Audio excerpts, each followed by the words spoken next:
우리가 이 땅에 육신을 가지고 살아가는 삶 가운데에 경험하는 많은 비극적 일들이 있습니다.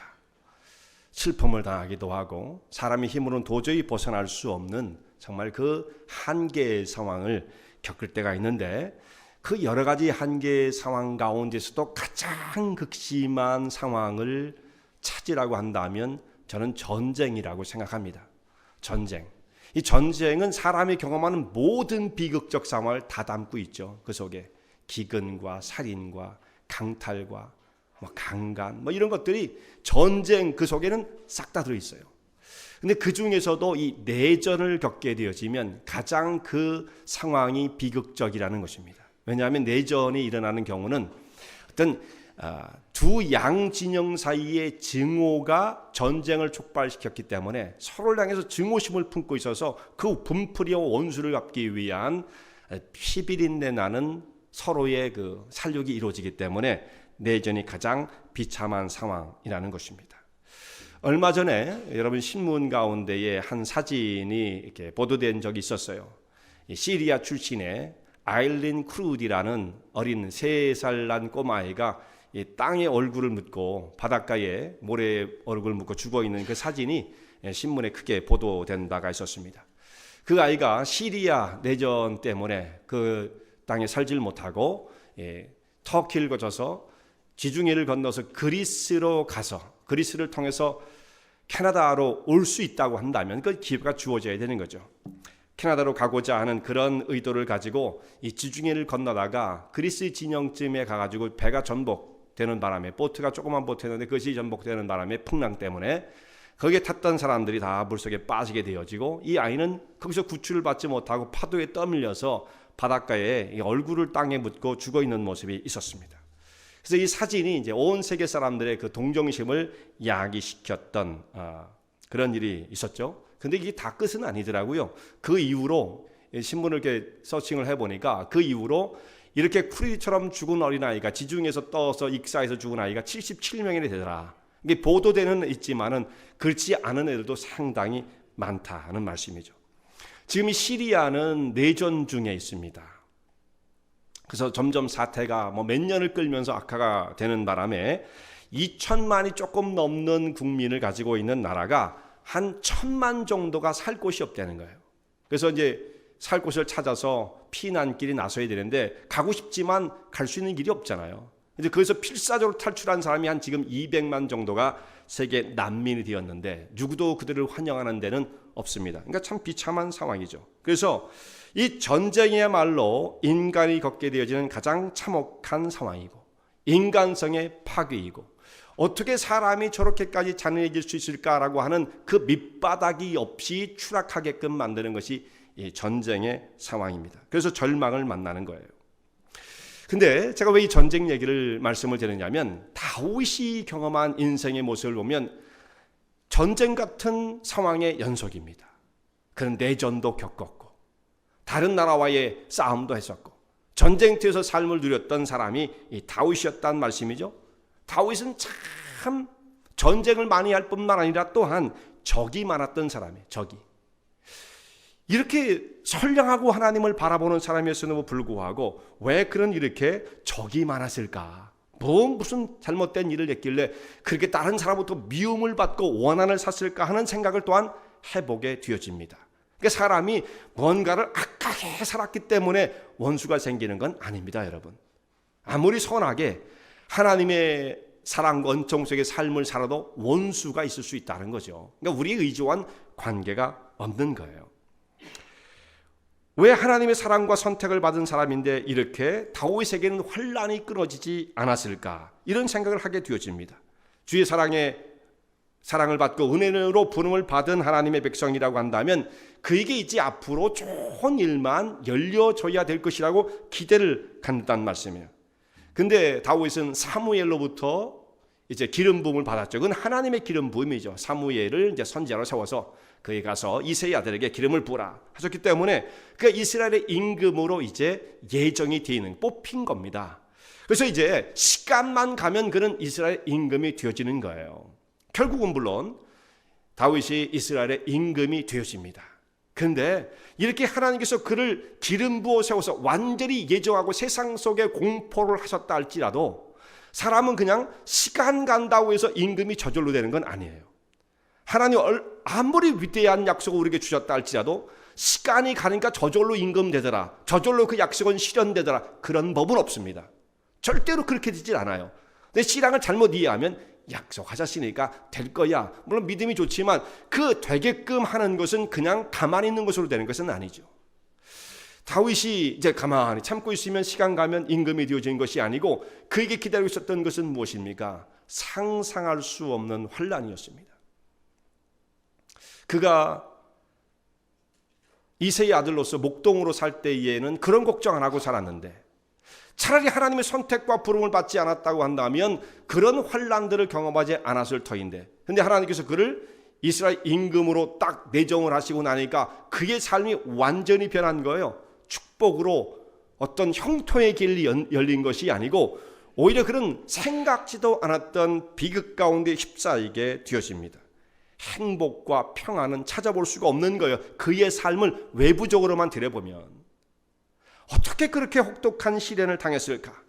이스라엘 임금이라고 한 사울은 그를 죽이려고 온 군대를 이끌고 그를 추격하고 도망갈 틈이 없을 만큼 정말 들속에서 완전히 들쥐처럼 살 수밖에 없는 정말 비참한 상황이 다윗의 모습이었습니다. 늘 전쟁터에 떠난 그런 삶을 살았죠. 그러다가 이제 하나님의 약속대로 나중에 임금이 됩니다. 이스라엘 임금이 되고 난 다음에 이제 궁궐에 거할 때 다윗이 그럼 평안과 행복이 넘쳤느냐? 여러분, 그런 인생은 세상에 없어요. 임금 아니라 무슨 지위를 가졌다 할지라도 왕국이 딱 있으니까 기분이 좋고 모든 걸 다 얻은 것처럼 보여지느냐? 세상에 그런 환경은 없습니다. 어떤 지위를 얻어도 그런 일은 벌어지지 않습니다. 그러니까 다윗은 임금이 돼서도 그 환난은 끊어지지 않는 거예요. 아들에게 배신도 받기도 하고 계속 전쟁이 있었고 고통이 많았던 것입니다. 왕에서 쫓겨나기까지 했던 사람이니까. 이 세상적인 환난이라는 것은 우리 인생 가운데에 면제되지 않는다는 말씀이죠. 어떤 지위를 가졌어도, 그리고 또 심지어는 아무리 하나님을 사랑한다 할지라도 관계없더라고요. 그냥 사람은 그 모든 고통을 겪게끔 돼 있어요. 오늘 시편 27편에 있는 말씀, 다윗의 시입니다. 다윗은 지금 사람의 힘으로는 어떻게 해볼 수 없는, 벗어날 수 없는 고통의 환경 가운데 빠져 있습니다. 사방으로 악한 원수들이 그를 달려들어서 그를 해하려고 하는데, 그를 해하려고 하는 모습을 어떻게 표현하냐면 내 살을 먹으려고 저를 찾아왔습니다. 내 살을 먹으려고 덤벼듭니다. 이런 표현이 되어 있어요. 악한 원수들이 저를 애워싸고 내 살을 먹으려고 합니다. 이게 무슨 모습입니까? 살을 먹는다는 건 짐승의 그 사자나 이런 그 자들의 모습이잖아요. 그런 짐승에 그럼 달려들어서 먹잇감을 그냥 낚아채가지고 그야말로 그냥 그게 먹이가 된다는 거, 참 이게 무서운 일이죠, 사실. 그냥 온 그 몸이 다 뜯기어서 그 짐승의 먹이가 된다는 그런 의미인데, 그러니까 지금 다윗을 둘러싸고 있는 모든 대적은 그런 사나운 맹수처럼 다윗을 쫓으면서 기회만 나면 그를 덤벼들어서 완전히 그를 찢어서 세상에 없애버리려고 하는 이 정도의 무서운 기세로 다윗에게 달려들었다, 이런 말씀이에요. 그런데 그 상황에서 다윗이 고백하는 것은 무엇이냐면, 하나님, 저는 두렵지 않습니다, 이 고백을 하는 거예요. 저는 두렵지 않습니다. 하나님께서 저의 빛이 되시고 나의 구원이 되시기 때문에 저는 두렵지 않습니다. 하나님께서 원수의 모든 상황 속에서 그 손길 가운데서 저를 지키시는 도움이시고 능력이시기에 저는 두렵지 않습니다. 저는 패배를 당하지 않을 것입니다. 이것이 다윗이 품고 있는 그 마음속에 있는 담대함인 것입니다. 그래서 이런 고백을 하잖아요. 오늘 시에 보면 멋있잖아요. 이 부분을 보면은 시편 27편에 읽다 보면 심장이 두근두근 거리게 뛰게 만드는 구절이 나오지 않습니까? 3절 같은 경우, 군대가 나를 대적하여 진칠지라도 내 마음이 두렵지 아니하며 전쟁이 나를 치료할지라도 내가 오히려 안전하리로다. 군대가 때로 덤벼도, 진을 치고 나를 원수처럼 여기고 나를 멸하라 한다 할지라도 저는 두렵지 않습니다. 이런 담대함이 어떻게 가능할 수가 있었을까? 정말 하나님의 사람으로 다윗 같은 심령을 가지고 이 세상을 바라볼 수만 있다고 한다면 얼마나 좋겠습니까, 여러분? 믿음을 가진 자로서 이런 담대함과 능력을 발휘할 수 있다고 한다면 얼마나 위대한 삶을 살아갈 수가 있겠어요. 다윗이 이 시에서 그렇게 자기가 원수로부터 둘러싸인 고통을 호소하고 있는데, 그러나 물론 담대함을 말하고 있죠. 다윗의 고백처럼요, 사도 바울도 얼마나 많은 고통을 겪었는지 몰라요. 그러니까 하나님을 향해서 의롭게 믿음으로 살려고 하는 사람들이 겪게 되어지는 세상으로부터 오는, 주변으로부터 오는 고통이 굉장히 많았다는 말씀이죠. 사도 바울이 그가 당한 환난들을 수없이 이곳저곳에서 보도를 하고 있습니다만, 그 중에 고린도후서 4장 8절에 있는 말씀을 보면은 이런 말씀이 있어요. 우리가 사방으로 우겨싸임을 쌓여도 쌓이지 아니하고, 답답한 일을 당하여도 낙심하지 아니하고, 핍박을 받아도 버림받지 아니하고, 거꾸로 트임을 당하여도 망하지 않는다라는 말씀을 고백하고 있죠. 사방으로 우겨싸임을 쌓여도 우리가 쌓이지 않는 담대한 믿음을 고백하고 있습니다. 바울이 이렇게 하나님의 사역을 위해서 자기가 헌신된 길을 걸어갔습니다만, 그에게 닥쳐오는 건 뭐예요? 성공과 어떤 평안의 대로가, 모든 일이 저절로 쫙 열려지는 것이 결코 아니었다는 말씀이죠. 오히려 쌓이더란 말씀이에요. 핍박을 받더란 말씀입니다. 사람들이 그를 무자비하게 공격하는 일들이 있더란 말씀이죠. 그럼에도 불구하고 나는 넘어지지 않았다, 이런 고백을 가지고 있는 것입니다. 그래서 우리는 이런 생각을 해요. 예수를 잘 믿으면 어떤 오던 환난도 우리 곁을 살짝 피해가는 일들이 생기지 않을까? 그렇지 않습니다. 또 우리는 이런 생각을 합니다. 그렇게 환난이 없다고 한다면 예수 믿는 사람이 바로 그 상태가 축복이 아니겠는가? 하나님의 환난을 다 지켜주시고 면하게 해주시는 그 상태에 우리가 머물 수 있을 때에 이것이 축복이 아니겠는가 생각을 하는데요. 그러니까 무환난이 축복이다, 이런 개념을 갖고 있을 때가 있어요. 환난이 없는 상태. 근데 여러분, 그런 축복을 하나님이 절대로 주시지 않습니다. 이게 문제예요. 우리가 기대하는 바, 만약에 성도들이 그것을 기대하고 있다고 한다면 신앙의 길이 굉장히 혼란스러울 수밖에 없어요. 하나님을 저렇게 잘 바라보고 주를 의지하려고 그러는데 왜 우리에게 환난이 오는가? 또 우리 주변에 있는 다른 분들을 볼 때도 그래요. 헌신적인 믿음의 길을 가고 저렇게 하나님 나라와 영광을 위해서 충성을 하는 저분들이 왜 저런 환난을 겪어야 할까 이해가 안 될 때가 있습니다. 좀 혼란스럽죠, 그렇게 생각하면. 그러니까 무환난이 축복이라고 하는 개념은 이건 잘못된 거예요. 그렇지가 않다라는 말씀이죠. 더 놀라운 축복은 뭐냐면 환난이 없는 것이 아니에요. 하나님께서 주시는 축복은 환난을 없게끔 하는 것이 아니라 환난을 이기게 하는 강함을 주시는 것이 축복입니다. 이 축복의 개념을 잘 설정을 해야 돼요. 우리는 편한 게 좋잖아요. 쉬운 게 좋고 그렇게 생각할 때가 있습니다만, 실제로는 하나님께서는 그렇게 우리를 다루어가지 아니하시고 환난을 이길 수 있는 강한 자로 저희를 훈련시킨다는 말씀입니다. 그래서 바울이 환난을 해석하는 한 장면이 나오는데, 사도 바울이 고린도후서 4장, 아까 읽었던 사방으로 우겨싸임을 쌓여도 쌓이지 않는다는 그 말씀 이후에 보면 이런 말씀이 나와요. 우리의 잠시 받는 환난에 경한 것이 지극히 크고 영원한 영광에 주한 것을 이루게 함이니, 우리의 돌아보는 것은 보이는 것이 아니요 보이지 않는 것이니, 보이는 것은 잠깐이요 보이지 않는 것은 영원함이니라, 이렇게 말씀을 했어요. 자, 여기에 사도 바울이 환난을 해석하는 것을 주목해 보셔야 돼요. 환난을 어떻게 보았느냐? 그 사람은 환난을 당할 때 모든 게 사방이 죽게 되었다, 우리 상황은 이건 완전히 다 끝이 났다, 이렇게 환난을 그렇게 해석하지 않고, 여기 뭐라고 되어 있습니까? 환난의 가벼운 것, 경한 것이, 그런 의미입니다. 환난의 가벼운 것. 그럼 바울이 당한 것은 별것 아니었다는 말씀이잖아요.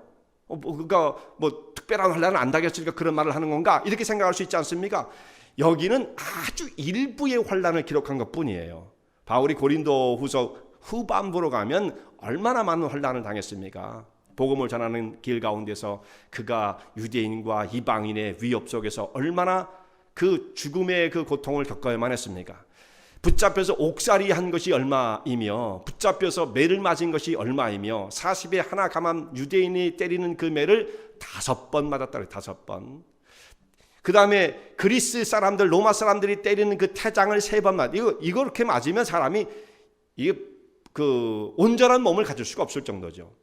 바울은 또 학자였단 말이에요. 그가 뭐 이렇게 애슬레릭한 사람이 아니었어요. 그러니까 이런 매를 맞고서 아마 그가 건강을 바르게 회복한다는 것이 쉽지 않을 만큼 육신적인 환난이라는 것은 말할 수가 없었던 것입니다. 파선을 했고 굶주리고 자지 못하고 배고프고 춥고 이거 얼마나 고통이 왔었습니까? 그런데 그런 모든 환난들은 바울이 어떻게 바라보느냐? 환난의 가벼운 것. 그걸 가벼운 것으로 쳐요.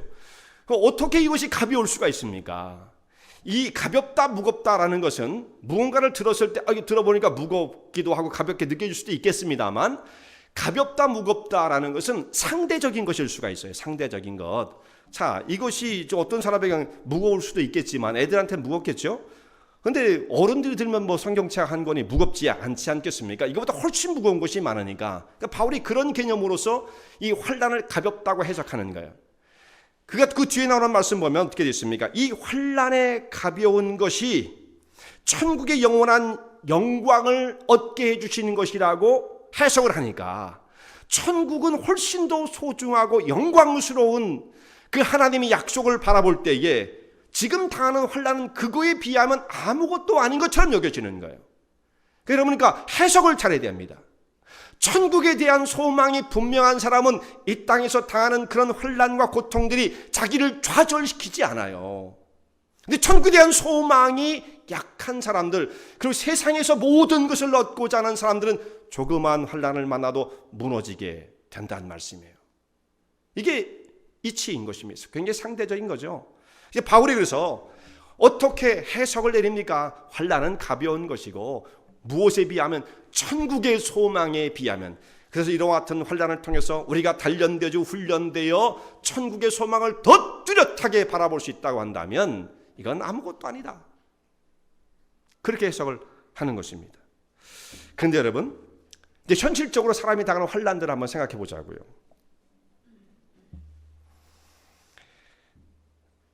다윗이 이제 전쟁을 많이 했던 사람이니까 전쟁의 환난도 많이 겪었어요. 내전까지 겪었고 아들에게 쫓김을 당하기까지 했으니까 이게 얼마나 어려운 거예요. 그런데 오늘 말씀을 쭉 읽어가다 보면 전쟁의 상황도 나오지만 우리에게 주목을 끄는 한 장면이 나오는데 몇 절이냐면 여러분 12절 말씀을 한번 보세요. 12절 말씀 보면 다 같이 한번 읽어보겠습니다. 다 같이 한번 시작. 내 생명을 내 제적의 뜻에 맡기지 마소서. 위증자와 악을 토하는 자가 일어나 나를 치려 함이니이다. 자, 다윗의 대적이 누구입니까? 어떤 모습으로 그에게 지금 대적을 해오고 있습니까? 여기 보니까 위증자와 악을 토하는 자가 나오죠. 그러니까 결국 그러니까 다윗을 실제로 칼과 창으로 죽이려고 했던 사람들도 있었어요. 사울이 그랬잖아요. 온 군대를 동원해서 그를 죽이려고 했으니까. 그런데 그런 일들만 있는 것이 아니라 다윗이 현실적으로 정말 고통스러웠던 건 뭐냐면 그 뒤에서 다윗 뒤에서 들려오는 소리들이 이게 힘든 거예요. 뭐예요? 위증자와 악을 토하는 자들. 그들이 악한 비방으로 다윗에 대해서 나쁜 말을 할 때 그것이 소문을 타고 신하들의 소문을 타고 다윗의 귀에 전달되어질 때 그냥 고통스러운 겁니다. 다윗이. 이게 힘든 거예요. 하나님께서 이런 자들의 공격에서 저를 보호해 주시옵소서. 지금 바울도 그렇습니다. 바울이 고통을 당했던 것은 언제냐면 내가 많은 환난을 겪었다. 그래서 고린도후서 후반부에 그가 겪었던 환난을 기록한다고 말씀드렸잖아요. 배가 파선을 나고 죽을 뻔한 고생을 얼마나 많이 겪었습니까?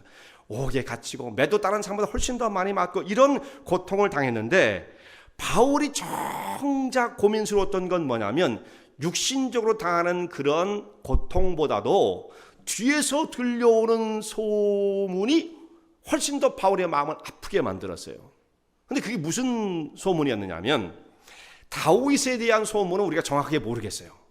다윗에 대한 건. 그러나 사도 바울에 대한 것은 성경에 너무나 많이 기록되어 있기 때문에 바울이 무슨 말을 들었는지는 많이 기록되어 있단 말이에요.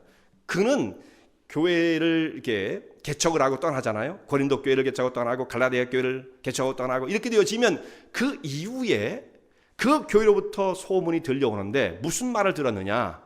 고린도 교회와 갈라디아 교회 같은 경우는 특별히 바울은 가짜 사도래. 바울은 원래 사도가 아니었는데 스스로 사도인 척하는 가짜고 거짓말장이야. 이런 말을 바울이 듣게 되었어요. 그럼 여러분 그 말을 들을 때 바울이 얼마나 고통스럽겠습니까? 힘들겠죠. 그런데 그것은 인간적으로 바울을 보는 시각입니다. 바울이 그 말을 들을 때 우리 같으면 여러분 그런 말 들으면 어떻게 되실 것 같아요? 가만히 있어요, 여러분들? 네. 전화하고 막 그냥 찾아가고 막 삼자대면하고 막 이렇게 나서가야죠. 네.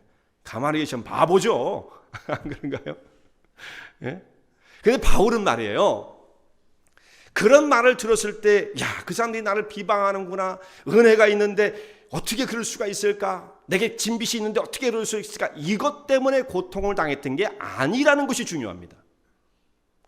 물론 인간적으로는 그런 마음이 들었을 거예요. 그러나 바울이 정말 고민하는 바, 고통스러웠던 건 뭐냐면, 그렇다면 내게 대해서 나는 가짜라고, 가짜 사도라고, 그는 사도도 아니었다라고 말하는 사람들이 그럼 지금 어떤 상태에 있을 것인가? 바울이 전해준 그 복음의 말씀을 통해서 예수 그리스도를 구주로 믿고 하나님의 백성이 되어진 구원을 경험한 사람들이 그 구원의 상태가 어떻게 될 것인가? 바울이 가짜면 그가 전한 복음도 가짜일 거 아니겠어요? 그럼 그 사람들 구원이 무효가 될 거 아니겠습니까? 그러니까 그것 때문에 안타까웠던 거예요. 복음의 진리를 떠날까 봐. 바울이 겪는 고통은 바로 그것입니다. 차원이 좀 다르죠. 차원이 좀 다릅니다. 자, 우리가 겪는 고통들은 어떤 거예요? 자, 어떤 사람이 이렇게 바울이 뒤에서 그런 말을 들었던 것처럼 의도적으로 어떤 사실을 뒤틀어서 나쁘게 비방을 하기 위한 그런 의도를 가지고 말을 할 수도 있을 거예요. 그건 흔한 일은 아니죠. 또 그건 대단히 악한 일입니다. 정말 여기 보면 위증자, 악을 토하는 자, 이런 사람들이 성경에 있으니까 있을 수 있잖아요. 물론 이거 흔한 일은 아니죠. 우리가 이런 일을 만나면 좀 참기는 쉽지 않을 거예요. 그래도 물론 잘 참아야 돼요. 삼자되면 이런 거 할 필요 없습니다, 여러분. 근데 주로 사람은 언제 넘어지느냐? 이 정도의 문제를 갖고 한다면 혹시도 모르겠어요. 그래도 안 넘어져야 되지만 사람들은 주로 자그마한 말에 의해서 오해를 살 만한 이야기, 실수 정도에 지나지 않는 이야기를 듣고 사람이 그냥 넘어지는 거예요.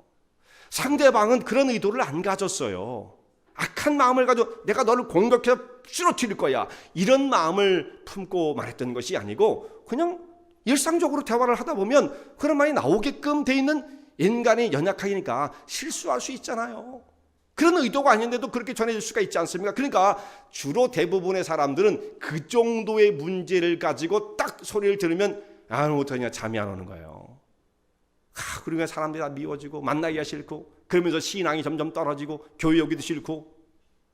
아니, 왜 시험에 들면 교회 오는 것으로 연관을 지어가지고 그런지 도대체 당최 이해를 못하겠어요. 왜 시험에 들면 교회를 안 오는 거예요, 교회를.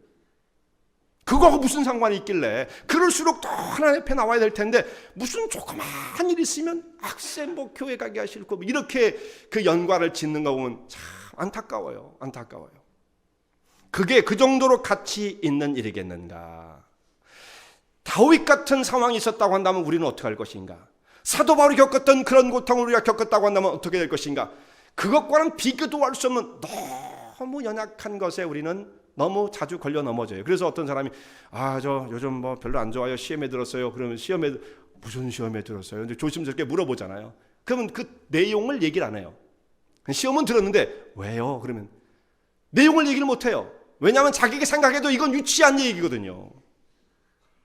이 얘기를 말하면 그것 때문에 그래요 할까 봐 자기도 말을 못 하는 거예요. 그러나 그것이 해결이 안 되는 것입니다. 우리는 이렇게 연약해요. 여러분 생각해 보십시오.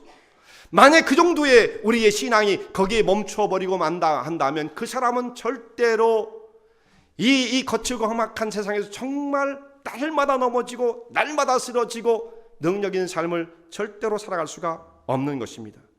너무나 연약한 자이죠. 정말 그분이 예수를 믿는 사람인지, 지금까지 믿어왔던 그의 고백은 정말 무엇을 의미했던 것인지, 은혜와 진리교회에 다니면서 우리 교회 성도님들은 그런 분들이 별로 없는 것 같은데, 어떤 교회에 성도로서 삶을 살아왔던 그동안의 그 기간에 그 신앙의 표현들은 무엇입니까? 무엇을 의미하는 것입니까? 의미가 없는 겁니다. 사실상 그 정도의 조그만 부스러기에 사람이 넘어지고 실패하여 좌절을 맛본다고 한다면 도대체 우리는 하나님을 믿는다는 그 믿음의 신앙의 고백이 무엇을 의미하는 것인가?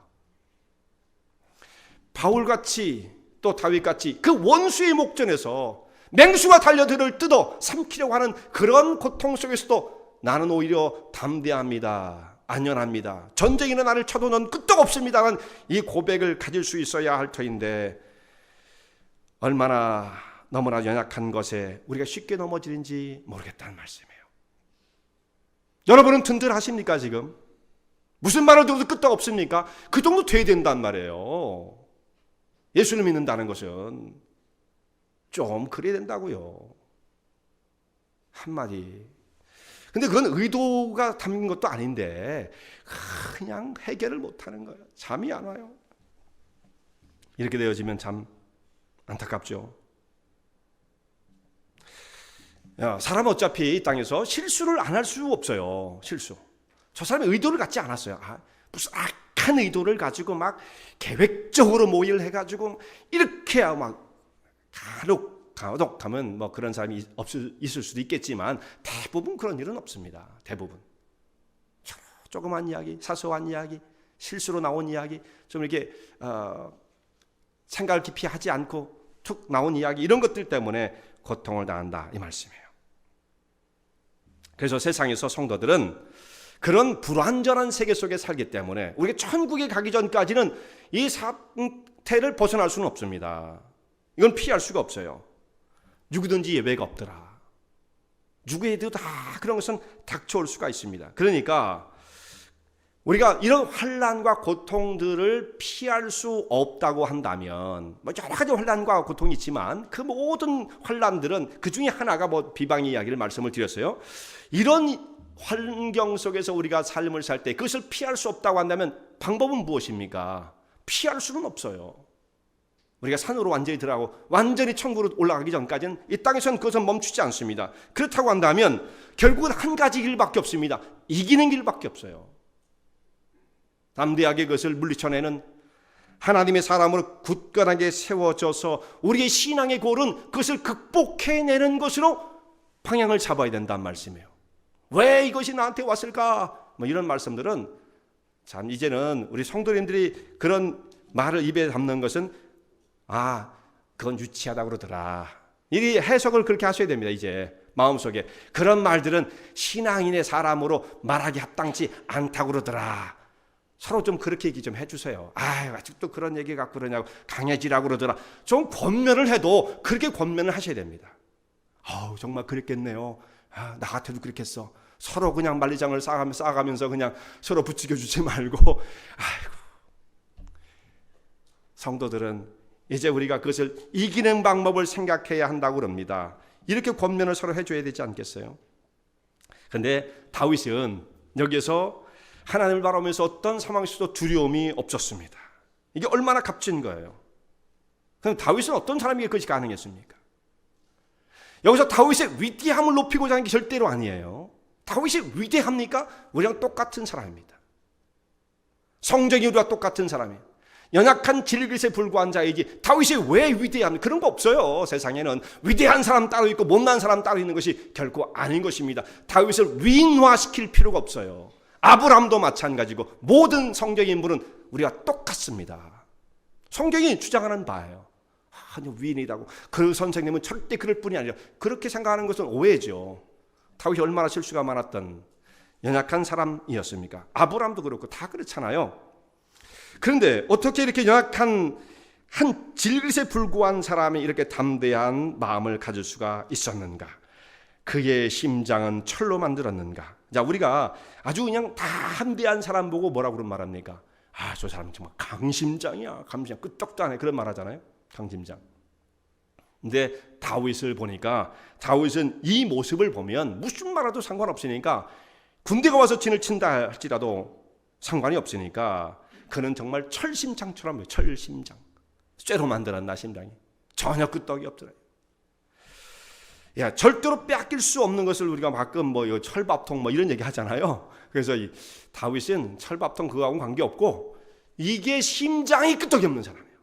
어느 상황에 가든지 어떤 일을 만났는지 오직 하나님을 바라보는 가운데 이렇게 담대할 수가 있었습니다. 그런데 어떻게 다윗이 이렇게 정말 담대한 마음을 마음을 능력을 발휘하게 되었는가? 이것이 중요하죠. 그가 하나님을 향한 집중된 마음을 가지고 있었어요. 하나님을 향한 집중된 마음. 대단히 중요한 말씀이죠. 여러분 4절 말씀을 한번 보시기 바랍니다.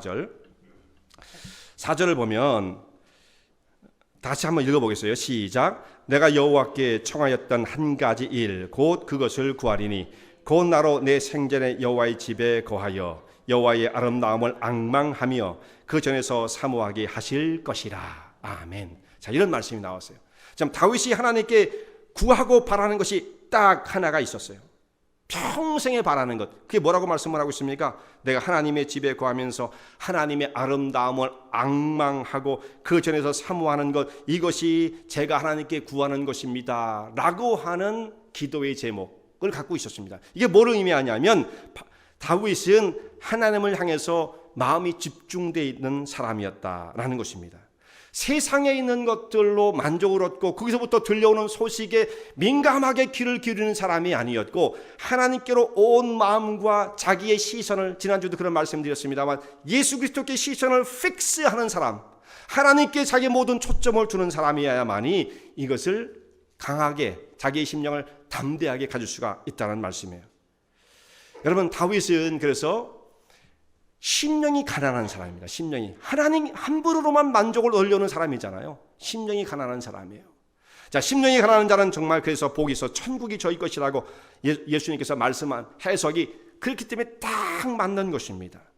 세상에서 다른 것으로 분주한 사람, 세상에서 무언가 세상적 풍요를 얻고자 하는 목표를 가진 사람은 한시도 마음에 이 평안을 유지할 수 없습니다. 많이는 가질 수 있어요. 그렇지만 많이 가진 것이 그 지위가 그 사람의 평안을 보장해 주느냐? 아니지 않습니까? 그러니까 지난주에 봤잖아요. 사울 같은 사람 많이 가지고 많은 권력을 가지고 명예까지 얻은 사람이지만 평안이 없지 않습니까? 그게 가장 초라한 삶을 살았던 사람이었습니다. 그러니까 세상에서 사람들이 나를 어떻게 봐줄 것인가에 대해서 시선을 거기에 두게 되면 그 사람은 모든 마음이 산란해지고 마는 거예요. 평안이 다 깨지는 겁니다. 들려오는 온갖 소문들의 주파수를 쫙 높이고 뭐라 그러나 눈이 커져가지고 이렇게 보는 사람들 무슨 평안을 얻을 수가 있겠어요. 세상에 많은 것을 가지고 있다 한들 그것이 가진 소유가 오히려 걱정거리 근심덩어리가 될 수가 있다는 말씀입니다. 그러니까 심령이 가장 낮은 자리에서 하나님을 바라보고 하나님을 사모하는 사람, 이것이 그의 심령 속에 담대함을 주는 거예요. 연관이 그렇게 되어집니다. 세상에 근심 걱정 많은 사람들이 왜 그래요? 세상에 관심과 거기서 추구하고자 하는 것들이 너무나 많기 때문이에요. 그냥 라이프를 심플하게 만들어야 됩니다. 심플하게. 하나님께로. 이 두 가지를 다 갖는 방법은 없어요. 라이프도 화려하게 명성을 떨치면서 평안도 얻고 이런 건 없습니다. 그것은 세상의 길을 선택한 사람이에요. 고생과 약함을 짊어지기로 작정한 사람입니다. 세상의 것으로 만족을 얻고자 하면 다윗이 임금이 되고 난 다음에 이제 왕궁에 거하게 되었습니다. 왕궁에 갔을 때 다윗이 내가 임금 돼가지고 이 백항목 왕궁에 거하니까 정말 너무 행복하다. 이 왕이라는 게 이런 거였구나. 그렇게 생각하면 그 사람은 좀 정신이 온전하지 않은 거예요. 왕이라고 해서 그 자리에 들어가서 앉는다고 해서 그게 세상을 다 얻은 것처럼 보여지고 그것 때문에 평안이 오느냐? 안 그렇습니다. 많이 가지면 가질수록 더 고통스러운 거예요, 원래요. 그래서 무조건 가난한 것이 좋다 그 의미만은 해석하기 어렵겠습니다만, 가난을 무조건 추구해라 그렇게 해석하기는 어렵겠습니다만, 하여튼 결과는 그렇습니다. 많이 가지면 가질수록 고통이 더 많은 겁니다. 그러니까 많이 가져도 안 가진 척하고 살아야 돼요. 어떤 식으로? 다윗이 임금에 대해서 왕국에 사는데 자기 행복의 추구를 어떻게 해서 얻고자 합니까? 내가 임금이니까 행복하다. 그러면 그 행복은 당장이 없어지고 마는 거예요. 그런데 다윗이 어떻게 고백합니까? 내가 임금이 되었어도 왕궁에 거하는 이 첫날보다 하나님의 문지기로 하루를 지내는 것이 훨씬 더 행복합니다라는 고백을 가질 때에 다윗이 비로소 그 마음속에 담대함을 가질 수가 있는 거예요. 세상에서도 군주하고 하고 싶은 거 다 하면서 평안을 바라는 사람 있을 수가 없어요. 그건 세상을 향해서 아주 질주를 하는 거죠. 고통을 향해서, 넘어짐을 향해서 질주를 하면서도 평안하게 저를 붙잡아 달라고 하는 것은, 이건 말이 안 되는 겁니다. 이건 논리적이지 않은 거예요. 자, 시편 84편에 보면 이런 말씀이 나와요. 내가 악인의 장막에서 첫날을 거하는 것보다 주의 전에서 문지기로 하루를 지내는 것이 더 좋사오니, 이 고백이 나오죠. 물론 이 시편 84편은 다윗이 기록한 말씀은 아니고요, 고라 자손이 쓴 시인데, 그럼에도 불구하고 이것은 다윗의 고백인 것입니다. 그런 마음의 심정을 가지고 하나님을 바라보니까 이것이 가능해지는 거예요. 여러분 어떻게 생각하십니까? 정말 내가 이렇게 화려하게 내가 원하는 대로 모든 것이 잘 되어지니까 그렇게 사는 것이 나의 행복이라고 생각하는 사람은 하나님께로부터는 위로와 행복은 경험할 수 없습니다. 포커스가 하나님께 주어진 사람만이 어떤 상황 속에서도 임금이 될 수도 있어요. 여러분, 다윗이 임금 됐잖아요. 될 수 있습니다. 하나님은 오히려 그런 삶을 들어서 높이 사용하기를 원하시는 거예요. 그런데 행복의 추구가 이 세상에 있지 않아요. 하나님을 바라보는 것입니다. 또 한 가지는 다윗이 하나님을 찾고 찾는 사람이에요. 줄기차게 하나님을 찾는 사람입니다. 한 번으로 되는 게 아니에요. 그러니까 줄기차게 하나님을 찾고 있습니다. 자, 8절 말씀을 여러분 보세요. 8절 다 같이 한번 8절 말씀을 같이 읽겠습니다. 시작. 너희는 내 얼굴을 찾으라 하실 때에 내 마음이 주께 말하되 여호와여 내가 주의 얼굴을 찾으리이다 하였나이다. 아멘. 자, 하나님의 얼굴을 찾는 사람 다윗이었죠. 내 얼굴을 찾으라 할 때에 다윗이 내가 하나님의 얼굴을 찾으리이다, 그렇게 고백을 드리는 것입니다. 하나님의 얼굴을 찾는다는 게 뭐예요?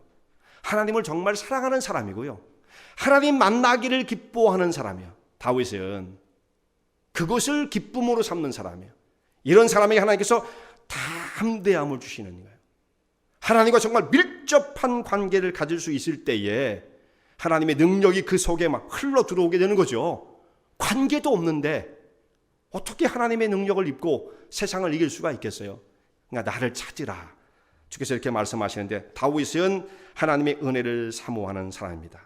정말 그의 신앙적 마음가짐이 다 일관되게 하나님을 바라고, 실수도 있었지만 그래도 약점이 있는 사람이었지만 하나님을 바라보는 사람이었어요. 하나님의 얼굴을 구하는 것은 하나님의 현존 앞에 나아가는 거예요. 하나님의 임재하심 앞에 나아가는 것을 의미합니다. 이렇게 하나님 앞에 나아가는 것을 즐거움으로 자기의 복으로 삼는 사람이 능력 있는 사람이에요. 그래서 어떤 사람, 여러분 새벽인 체질을 가진 분들은 정말 축복된 분들이에요. 저도 그런 체질을 한번 좀 가졌으면 정말 좋겠는데 체질이 안 바뀌어요. 체질은 안 바뀝니다. 체질은. 그러니까 새벽에 벌떡벌떡 일어나가지고 새벽기도 오시는 분들은 참 얼마나 좋은지 모르겠어요. 그런데 그 힘든 가운데서도 하나님을 의지하고자 하는 마음을 가지고 정말 그곳을 향해서 달려오는 사람들도 있지 않습니까? 그러니까 저는, 여러분도 오해하지 마세요. 새벽기도 밖에 없구나, 목사님이 결론은 또 그거네, 그런 건 아니에요. 새벽기도 꼭 못해도 또 정말 이 마음속에 하나님을 바라보면 되는 거예요. 제가 뭘 말씀드리고자 하는 거냐면, 그렇게 피곤하고 힘들어도 눈을 비비면서 하나님은 저를 향해서 나오려고 애를 쓰는 사람들이 있는가 하면, 뭐 되면 좋고 안 되면 할 수 없고, 정말 주일 성수의 의미가 완전히 이제는 없어졌어요. 오히려 주일 성수를 하면 좀 사람들이 좀 옛날 구닥다리 신앙을 갖고 있는 것처럼 취급을 받는 아주 험악한 세대를 우리가 만났거든요. 주일 성수는 필수인 겁니다. 이것이 무너진 다음에는 뭘 지킬 수가 있겠어요. 그래서 왜 소홀히 여기는지 알 수 없어요. 이게 사단의 정말 교묘한 그 계책이란 말씀이죠. 주일 성수가 이루어지지 않는데 주일날 야 우리 뭐 하자, 그거 큰일 날 일입니다. 이것이 이루어지지 않는다면, 철저하게 이루어지지 않는다면 무너지고 마는 겁니다. 그래서 이제 일주일간 삶을 살다가 하나님의 은혜를 사모하는 면전에, 하나님의 면전에 나가길 얼굴을 찾는 사람들은 이제 주일이 딱 지나고 일주일이 이렇게 진행될 때 참 마음이 심령이 갈급해지는구나. 이 정말 이 거친 세상에서 마음이 갈급해지는구나. 언제 하나님의 전에 나가서 또 하나님 앞에 우리 온 마음을 경배를 할까, 이런 마음으로 주일을 이렇게 기대하고 기다려지게 되어집니다. 근데 세상에 막 주에서 분주한 사람들은 일주일 훌쩍 가버리고 토요일날 딱 돼가지고 어이구 내일 주일이네, 내가 내일 기도인가 막 이래가면서, 그런 분은 안 계시겠죠. 이렇게 되는 거예요. 바쁘고 분주하고 세상을 향해서 그렇게 나가게 되어진다면 결국 우리에게 남는 것은 그런 외로움이요, 쓸쓸함이요, 연약함이에요. 일어날 수가 없어요. 하나님을 찾고 찾는 사람이 하나님을 만날 것이다. 내 얼굴을 구하라. 자, 이 말씀이 예레미야 29장에도 나오죠. 예레미야 29장 12절 13절에 있는 말씀에 너희는 내게 부르짖으며 와서 내게 기도하면 내가 너희를 들을 것이요 너희가 전심으로 나를 찾고 찾으면 나를 만나리라. 이런 말씀이 있어요. 그러니까 하나님을 전심으로 찾는 사람, 찾고 찾으면 2번씩이나 반복을 해서 강조를 한 겁니다. 지금 같으면 여기다가 그냥 하이라이트를 넣어가지고 번쩍번쩍하게 했겠죠. 옛날에 성경책 강조할 수 없으니까 이런 때는 2번씩 강조를 하는 거예요. 2번씩 써가지고 나를 찾고 찾는 사람이 나를 만나게 될 것이다 라고 말씀하십니다. 하나님을 만나고 주님이 주시는 공급의 그 은혜로 말미암아 우리 심령이 공급되어지면, 새로워지면 이 세상의 어떤 환경을 만나도 세상을 이길 수가 있어요. 그래서 다윗의 고백을 보면 우리 처음에 나온 말씀, 그리고 오늘 설교의 제목처럼 하나님은 나의 빛과 구원이 되셨습니다. 그래서 다윗은 언제든지 어떤 상황에든지 견고하게 설 수 있었고 하나님은 그를 지켜주셨습니다. 하나님께서 다윗을 지키시는 모습을 이렇게 표현합니다. 10절 말씀을 여러분 보세요. 10절. 여긴 제가 읽겠습니다. 내 부모는 나를 버렸으나 여호와는 나를 영접하시리이다. 자, 다윗이 여기서 왜 가정사의 이야기를 꺼냈는지 모르겠어요. 내 부모는 나를 버렸습니다. 고아가 됐나요? 이건 다윗이 자기 부모님을 나쁘게 표현하기 위한 그런 표현이 아닙니다. 이것은 부모의 심정은 어떻습니까? 부모의 심정은 여러분 다 똑같을 거라고 생각해요. 내 자식과 나의 생명을 맞바꿀 수 있는 상황이 온다면 자식이 죽어야 되는데 내가 대신 죽어서 그를 살릴 수 있다고 한다면 여러분 어떻게 하겠어요? 미안하지만 네가 먼저 가라 그러시겠어요? 그럴 사람 없습니다. 내가 대신 그 자리에 갈 거예요. 내가 대신 그 자리에. 얼마든지 우리는 몇 번을 죽을 수 있다 해도 우리는 그것을 절대로 그 선택에서 망설이지 않을 거예요. 여러분 그러겠어요? 망설이지 않을 겁니다. 그게 부모가 자녀를 사랑하는 마음입니다. 그런데 그것이 안 되는 경우는 뭐냐면 아무리 그렇게 해도 자녀를 살릴 수 있는 능력이 없기 때문에 그걸 못하는 거예요. 그러니까 부모의 마음은 아무리 뜨거워도 자녀를 살릴 수 있는 능력은 사람에게 다 갖춰진 것이 아니잖아요. 그런데 하나님은 어떤 분이세요?